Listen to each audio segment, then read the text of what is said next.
And once that happened, we kind of had to come together as a squadron with the safety officer in our squadron and say, hey, like, okay, what's going on? This has kind of been rumor and conjecture, but, we almost had a near miss here, almost lost an aircraft. Let's gather as much information as we can. As it turned out, there are 4 other near misses that had occurred in the past month that pilots were too uncomfortable to even report. And that really kind of kicked off the seriousness of this issue for us. And we started filing paperwork, safety reports, and hoping and expecting that this would get resolved in some way as, the proper people, whoever that was, got these reports and they could mitigate it in some way. But that never happened, at least from our perspective. So we essentially treated them as safety issues. We would avoid them. We wouldn't fly close to them. And then in 2015, we left to go do what's called a pre-deployment workup cycle aboard the USS Theodore Roosevelt. So we train like we play. You get the whole air wing there, 30 jets, 40 jets, and we're doing these very complex missions. And there were a lot of objects down there as well. They either followed us down there or they were already there. And was there a lot of visual sightings of these objects, or is it just equipment? A lot of visual sightings. Was it the same sort of thing, a circle with a square inside of it? Or solid spheres, some elongated spheres, kind of more tic-tac shape, if you will.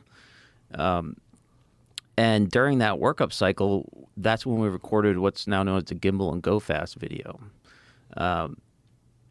And they almost had to shut that entire exercise down because there were multiple near misses while we were trying to do this. And this is a big deal. If they cancel that training mission, that means the people that are deployed essentially have to be there longer. They have to wait longer. So there's a lot of downstream effects. So pretty big deal to even consider canceling our training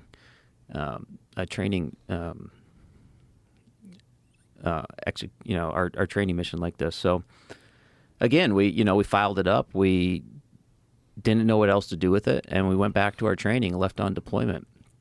In 2017, a New York Times article came out. I was now an instructor pilot in Mississippi, and for the Navy still. And on front page of New York Times, lo and behold, there are the video of the gimbal and the go fast with the pilot's audio on there that we've heard now. And I'm like, holy shit, this is still going on. Massive deja vu, as you might imagine.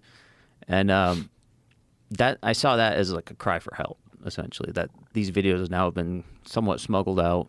They're on the front page of New York Times. And do we know how the gimbal or the go fast videos got leaked?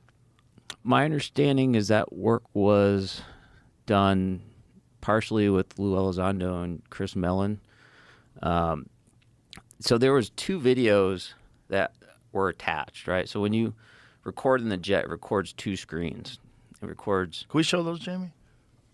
Show those videos. So it records these 2 screens, right? And the bottom screen is like a God's eye view with all your radar data. And the right one is your FLIR system. And when you watch that in the briefing room after, they're stitched together, like side by side. And that, that's what I saw, and that's how I built my understanding of this situation. There it is.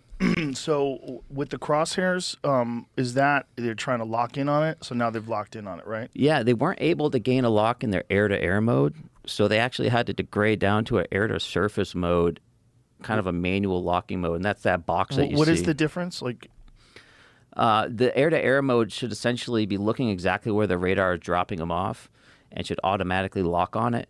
But in the method that you're seeing here, the pilot's manually slewing the sensor. This is kind of like a last-ditch effort to get it. And he's like restarting it, and that's why the box keeps getting bigger, and it's getting smaller. It's not capturing it. What would be the difficulty? Why is it difficult to lock on? We don't know. One theory is because it's relatively close to the ground, and there's a lot of background, right, to confuse the sensor. But it's How far off the ocean is this supposed to be? It's somewhere around 10,000 feet or so. So it's really not that close. So it's really not a great explanation. But, yeah, you can see him try it there. Now, what do they estimate the size of this thing to be? I don't know if anyone has estimated a size, to be honest. It's hard, from the pilot's perspective, they're not going to be able to make a real-time assessment of the size. Because how far above this thing are they? Well, they're about 5 miles away or so. 5 miles. Yeah. Okay. So you see the range 3.4 right there. That range is coming strictly from the AT FLIR sensor itself. It's not a very reliable indicator of the range. That's what the radar is for. So although it says about 3.5, 4.4, and then ticks down, it's probably a little bit What does further that away than stand that. for? RNG. Range. So the speed is that on there anywhere of how fast this thing's going? So you have 170 V sub C right below the range, and that's indicating our relative velocity. And that's miles per hour or kilometers? What is It that? should be knots, so it's probably Knots. like 180, 190 miles per hour. No heat signature. Well, there is a heat differential anyway. So right now we're in white hot.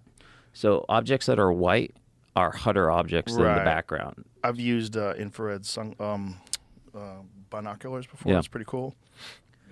You can see like raccoons and shit. So that's showing us that it's cooler than the surrounding environment for whatever reason.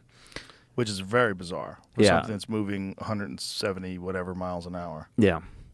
And just to be clear, the 170 doesn't represent its like raw speed. This is the gimbal video, which is different. Yep. And this one, does it show the speed of this? No, I don't. And this think is it the does. one that rotates.